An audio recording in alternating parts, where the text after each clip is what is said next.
Welcome to SK classes. परीक्षा board series वर्ष 2026 में आपका स्वागत है। जैसे कि आपको पता है, हम नए परीक्षा बोर्ड से लगातार प्रत्येक चैप्टर के उन सभी क्वेश्चंस को सॉल्व करा रहे हैं, उन सभी क्वेश्चंस को याद कराने का प्रयास करते हैं जो आपके एग्जाम में बहुत ज्यादा आने की संभावना है।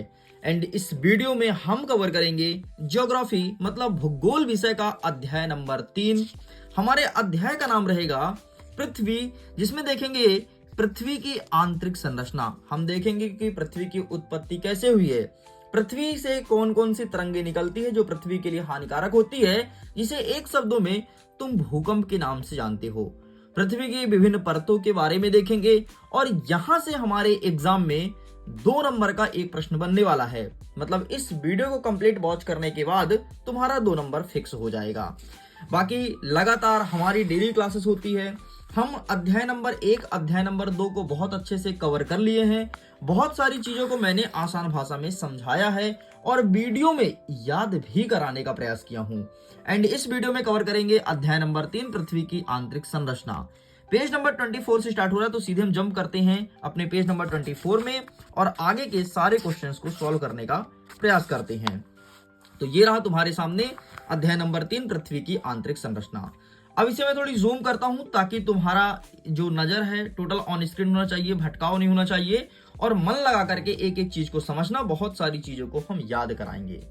सबसे पहले तुम्हें यह पता होना चाहिए जो हमारी अर्थ है, हमारी पृथ्वी है, पृथ्वी के कितने परत हैं। तो देखो यार, क्या होता था कि अलग अलग साइंटिस्ट आए हैं और पृथ्वी को अलग अलग परतों में बांटे हैं।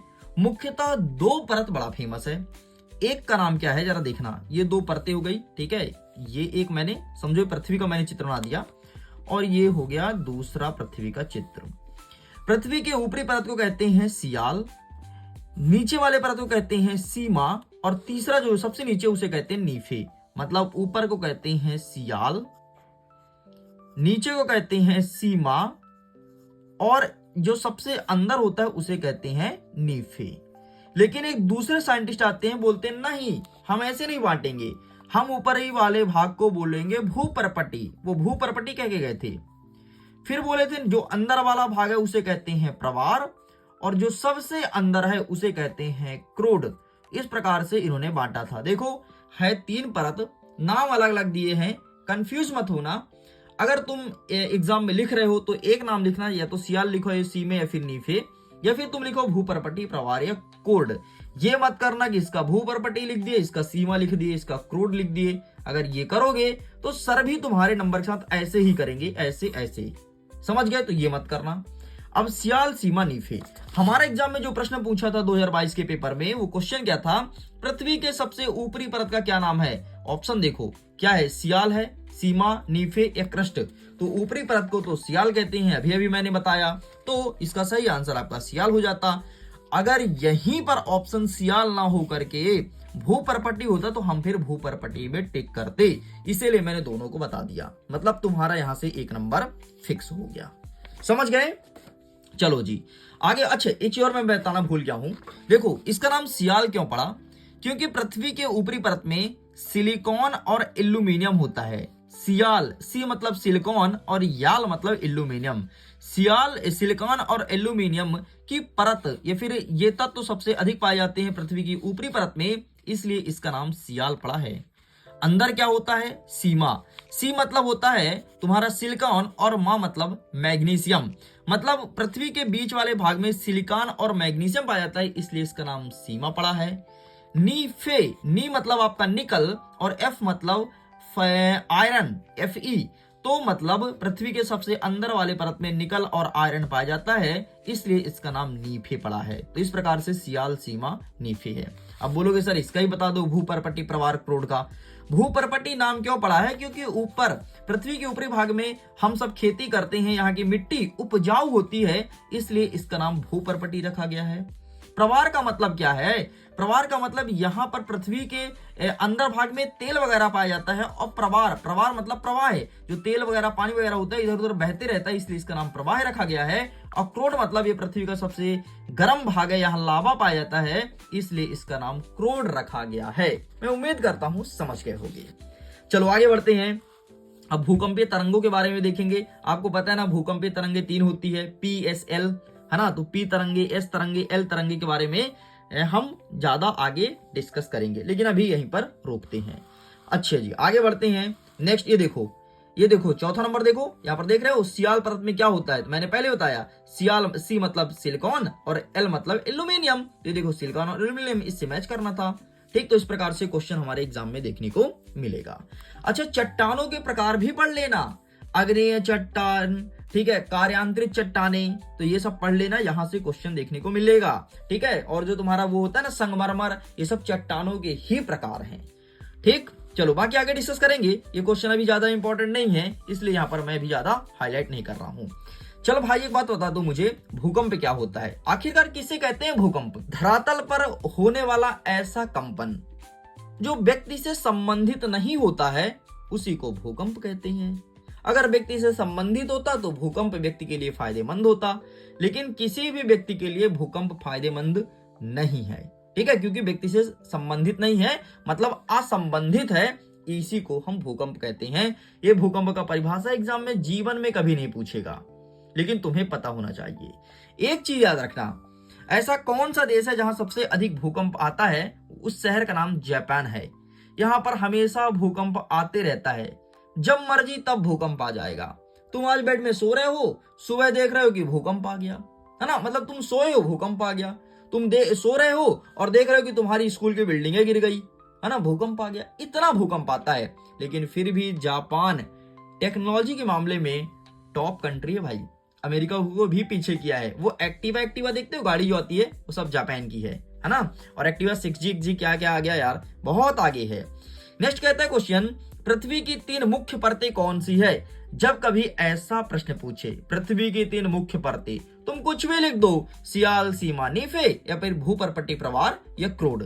तो चलो मेरे साथ याद करो, सियाल, सीमा, नीफे, सियाल, सीमा, नीफे, सियाल, सीमा, नीफे, भूपर्पटी प्रवार, क्रोड, भूपर्पटी प्रवार, क्रोड। वैसे मैं उम्मीद करता हूं ये चीज तुम्हें याद होगा, लेकिन फिर भी एक बार हमने इसे याद करने का प्रयास भी किया। चलो बाकी यहां से कोई क्वेश्चन बनेगा क्या? जी नहीं, यहां से कुछ नहीं बन रहा है।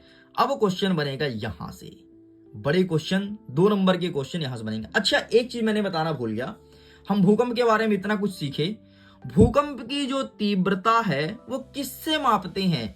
मतलब कैसे पता चलता है कि भाई भूकंप की तीव्रता इतनी स्पीड भूकंप आई है? तो एक स्केल होता है जिसका नाम है सिस्मोग्राफ।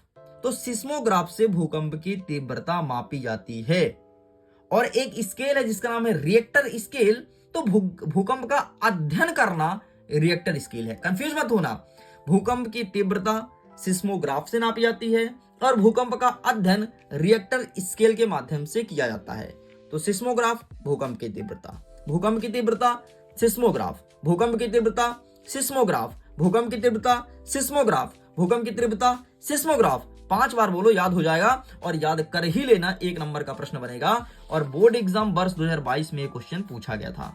जब मैं बोर्ड एग्जाम बोलता हूं ना, इसका मतलब फाइनल एग्जाम की बात कर रहा हूं, वार्षिक परीक्षा की। ठीक है, ये मत बोलना सर कक्षा 11वीं तो बोर्ड नहीं है, कैसे बोल दिए, है ना, समझा दिया भाई। चलो आगे बढ़ते हैं नेक्स्ट। अब क्वेश्चन कौन कौन से बनेंगे, बड़े बड़े क्वेश्चंस को समझने का प्रयास करते हैं।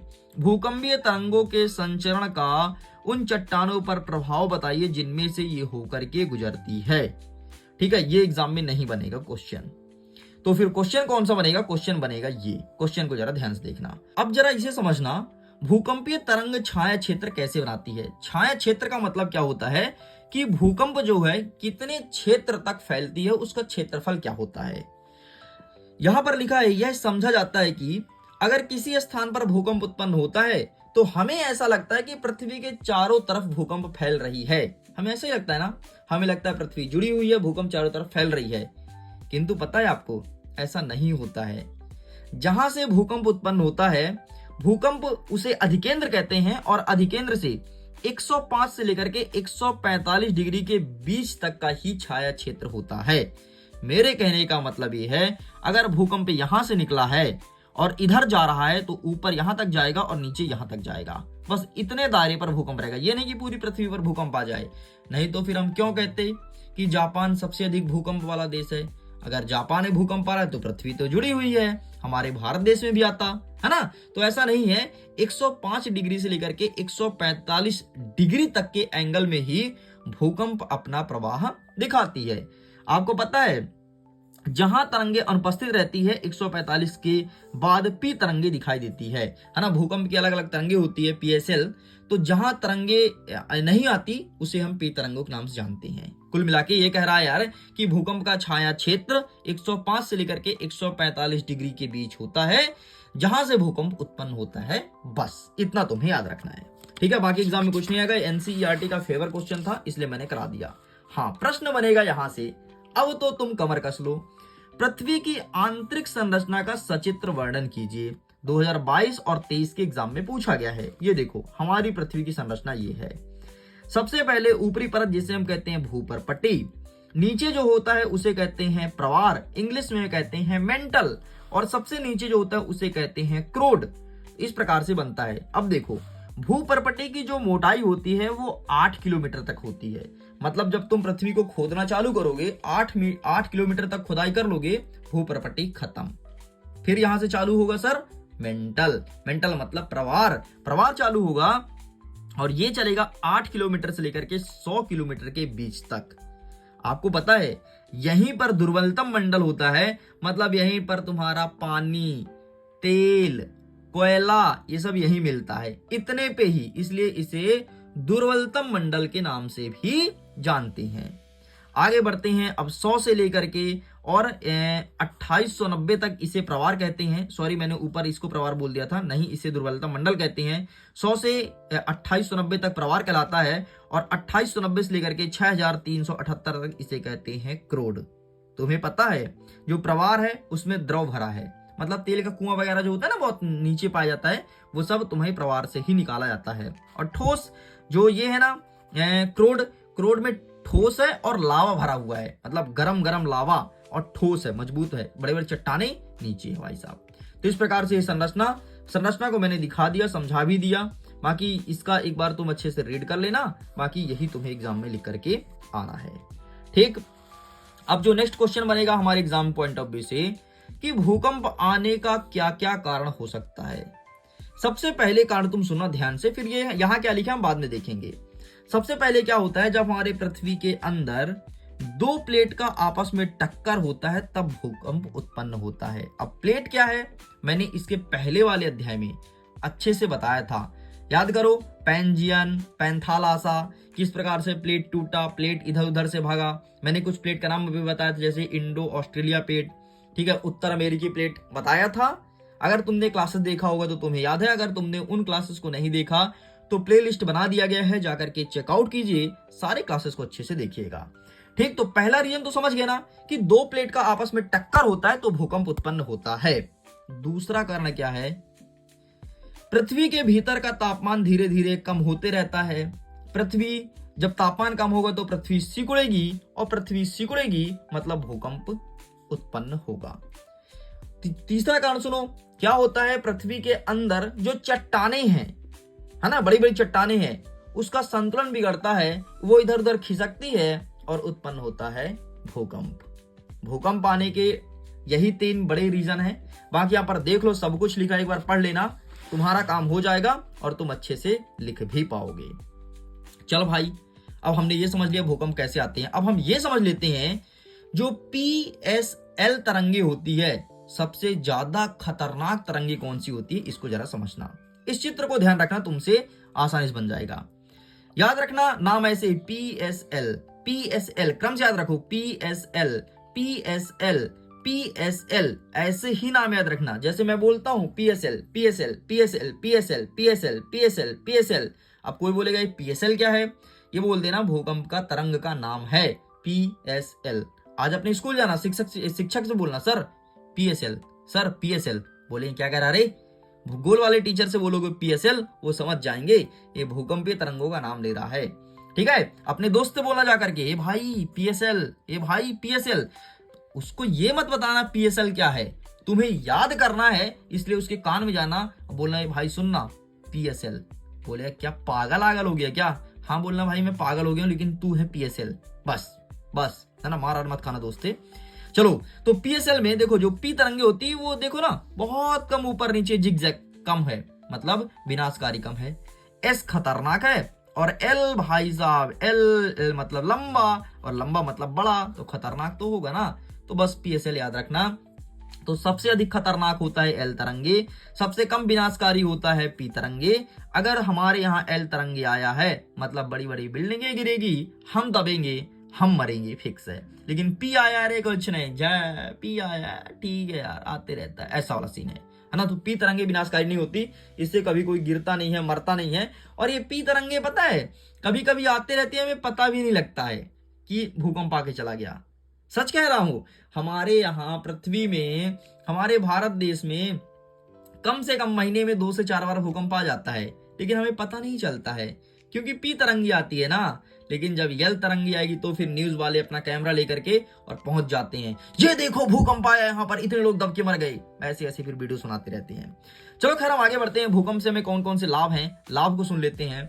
देखो, जब जब भूकंप आता है ना, तो जो धरातल का ऊपर वाला भाग है जिसे हम उच्चावच कहते हैं, पर्वत पठार मैदान, भूकंप आया, हलचल हुआ, ऊपर टूट गया, टूट करके मैदान का निर्माण हो जाता है। तो ये बड़ा फायदा होता है किसानों का।